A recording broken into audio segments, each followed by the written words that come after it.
Hi everyone, welcome to CP classes. Guys hopefully आप अपने घर में सब अच्छे होंगे। तो गाइस अच्छे रहिए, ध्यान रखिए अपना।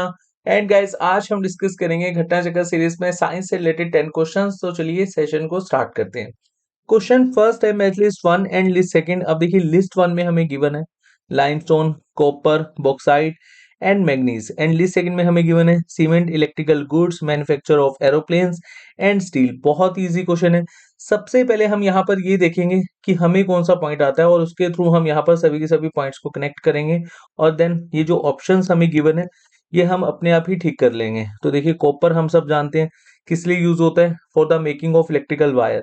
तो यहाँ हम बी लिख देते हैं। उसके बाद लाइमस्टोन किस लिए यूज होता है, लाइमस्टोन कंस्ट्रक्टिंग बिल्डिंग के लिए, सीमेंट बनाने के लिए, मोटर मतलब जो गारा होता है जो बिल्डिंग कंस्ट्रक्शन के लिए यूज किया जाता है उसके लिए भी लाइमस्टोन का यूज किया जाता है। And use to make glass and rods बनाने के लिए भी लाइमस्टोन का यूज होता है। तो यहाँ पर हमें गिवन है सीमेंट, तो यहाँ पर हम लिख देते हैं ए। उसके बाद बॉक्साइट, बॉक्साइट एल्यूमिनियम और है और ये किस लिए यूज किया जाता है, मैन्युफैक्चर ऑफ कैन्स, जो कैन्स यूज करते हैं ना उसके लिए यूज किया जाता है, एरोप्लेन्स बनाने के लिए यूज किया जाता है, एंड इलेक्ट्रॉनिक इक्विपमेंट्स बनाने के लिए यूज किया जाता है, इवन होम अप्लायंस बनाने के लिए भी यूज करा जाता है। तो यहाँ गिवन है मैन्युफैक्चर ऑफ एरोप्लेन्स, तो यहाँ हम लिख देते हैं सी। अब बचा कौन सा, मैग्नीज। मैग्नीज किस लिए यूज होता है, iron steel production and aluminium alloys के लिए। तो यहाँ हम लिख देते हैं डी। तो यहाँ पर हमारा सही ऑप्शन हो जाएगा ऑप्शन ए। और जो भी पॉइंट्स मैंने आपको बताए हैं वो एज इट इज यहाँ पर आपको देखने को मिल जाएंगे। कुछ भी आपने लिखना नहीं है। जब भी आपको पीडीएफ मिलेगी टेलीग्राम चैनल पर, इवन बहुत ही जल्द मिलेगी, आपने सभी की सभी पॉइंट्स को अच्छे से याद रखना है। क्योंकि आज हम 10 क्वेश्चंस जो डिस्कस करेंगे ये देखिए सभी के सभी एग्जाम्स में बहुत बार पूछे गए हैं और ऐसे क्वेश्चंस की संभावना ज़्यादा रहती है। अब स्ट्रेट फॉरवर्ड भी होते हैं क्वेश्चंस और एप्लीकेशन बेस्ड हैं। और हमारे जो साइंस आती है एग्जाम्स में उसमें इस तरह की क्वेश्चंस की संभावना ज़्यादा हो जाती है। चलिए क्वेश्चन सेकंड देख लेते हैं। Which one of the following pair is not correctly matched. तो यहाँ पर हमने देखना है कि कौन सा करेक्टली मैच नहीं कर रहा है।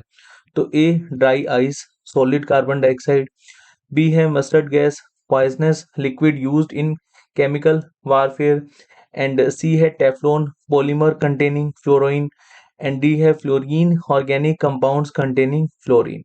तो बहुत ही इजी क्वेश्चन है, ये हम सब जानते हैं। Dry ice, solid carbon dioxide, mustard gas, poisonous liquid used in chemical warfare. Teflon में आप लोग कंफ्यूज हो सकते हो लेकिन ये पॉइंट भी सही है, पॉलीमर कंटेनिंग फ्लोरीन।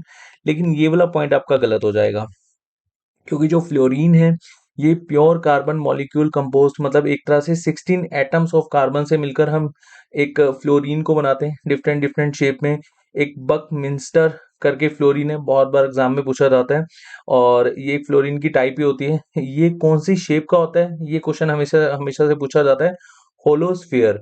और जैसे कि मैंने आपको बताया बहुत सारी शेप में हमें देखने को मिलता है, एंड एलिप्सोइड, ट्यूब एंड होलोस्फेयर। जो होलोस्फेयर में हमें देखने को मिलता है उसको क्या कहा जाता है, बकनिस्टर।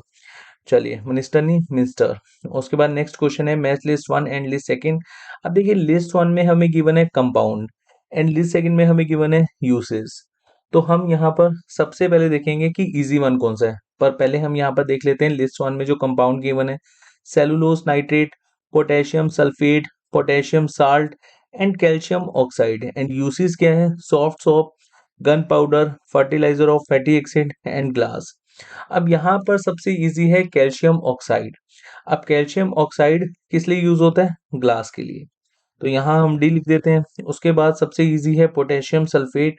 पोटेशियम सल्फेट को हम किस लिए यूज करते हैं, फर्टिलाइजर के लिए ऑफ फैटी एसिड। तो यहाँ पर हम लिख देते हैं बी। उसके बाद पोटेशियम साल्ट, ये किस लिए यूज होता है, पोटेशियम साल्ट यूज होता है सॉफ्ट सोप के लिए। तो यहाँ हम लिख देते हैं सी। एंड सेलुलोज नाइट्रेट यूज होता है गन पाउडर के लिए। तो यहाँ हम लिख देते हैं ए। तो अकॉर्डिंग टू ऑप्शन आपका यहाँ पर ए ऑप्शन बिल्कुल सही हो जाएगा। चलिए अब नेक्स्ट क्वेश्चन एक बार देख लेते हैं।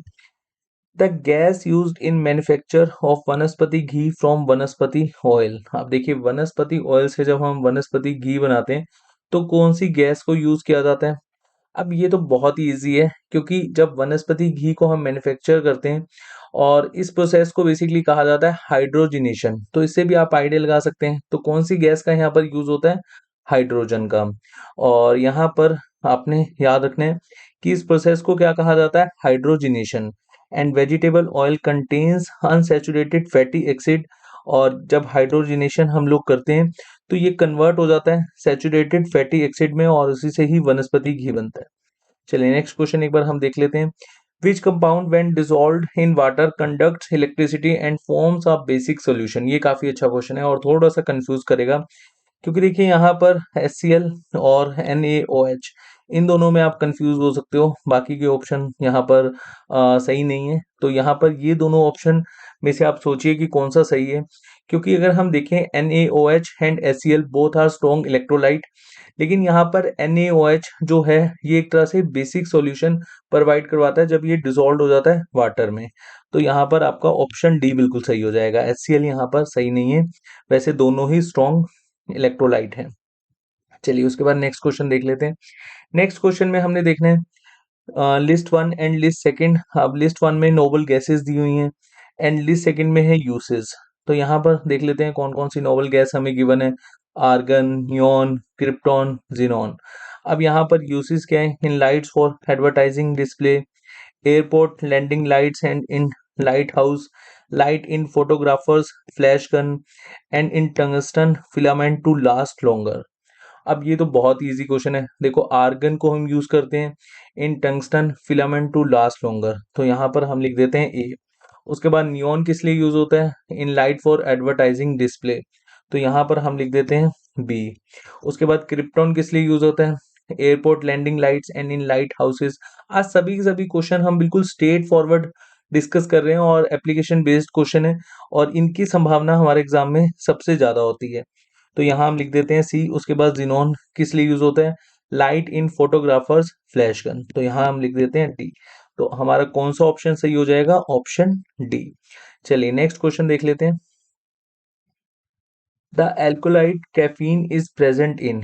अब देखिए alkaloid caffeine is present in कौन से उसमें प्रेजेंट होता है? टी में, कोकोनट में, टी एंड कॉफी में, एंड लेमन वाटर में। अब देखिए यहाँ पर हम लोगों को लग रहा होगा कॉफी, और यहाँ पर थोड़ा सा कंफ्यूज करने के लिए इन्होंने दे दिया एल्कोलाइट। तो यहाँ पर आपका ऑप्शन सी बिल्कुल सही हो जाएगा। टी में भी कैफीन गिवन होता है और कॉफी में भी कैफीन प्रेजेंट होता है। अब यहाँ पर कैफीन कहाँ कहाँ प्रेजेंट होता है ये आपको पता होना चाहिए। Coffee, tea, meat, cola nuts and variety of other plants. तो यहाँ पर आपको मेनली कॉफी और टी ही पूछा जाता है एंड कोकाओ। और अगर आप कॉफी बाय करते हैं तो डेफिनेटली आप देखते हैं कि उसमें कितना कोकाओ पाउडर है और कितनी कॉफी की परसेंटेज है, मतलब कैफीन की परसेंटेज है। तो ये तो खैर बहुत इजी क्वेश्चन था। चलिए नेक्स्ट क्वेश्चन देख लेते हैं। अब नेक्स्ट क्वेश्चन है which one of the following is an important source of vitamin E. अब देखिए विटामिन ई का इम्पोर्टेंट सोर्स कौन कौन सा है? Palm oil, coconut oil, wheat grain oil and mustard oil. तो यहाँ पर आपका सही ऑप्शन हो जाएगा व्हीट जर्म ऑयल।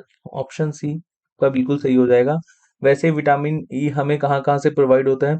एलिमेंट्स में, पीनट्स में, हेजलनट्स में, एंड बहुत सारे वेजिटेबल ऑयल्स हैं जैसे सनफ्लावर हो गया, व्हीट जर्म हो गया, एंड सेफ्लावर हो गया, एंड कॉर्न हो गया, सोयाबीन ऑयल हो गया। तो ये क्या है? बेस्ट सोर्स है विटामिन ई के लिए।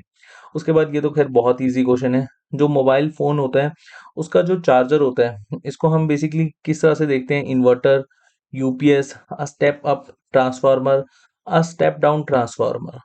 अब देखिए जो मेन इलेक्ट्रिसिटी आती है वो 220 वॉट, या फिर हम कंसीडर करते हैं 230 वाट। और हमारा जो मोबाइल चार्जर होता है आजकल तो 67 वाट के मोबाइल चार्जर आने लगे हैं, तो बहुत कम वॉट के होते हैं, 9 वॉट, 10 वॉट। तो एक तरह से हम इतनी जो वोल्टेज आ रही है, जो हमारी मेन सप्लाई आ रही है, और चार्जर को चाहिए होती है बहुत कम सप्लाई। तो चार्जर में ऐसा क्या लगा होता है कि वो उतनी ही सप्लाई ले पाता है जितनी फोन को रिक्वायर्ड होती है।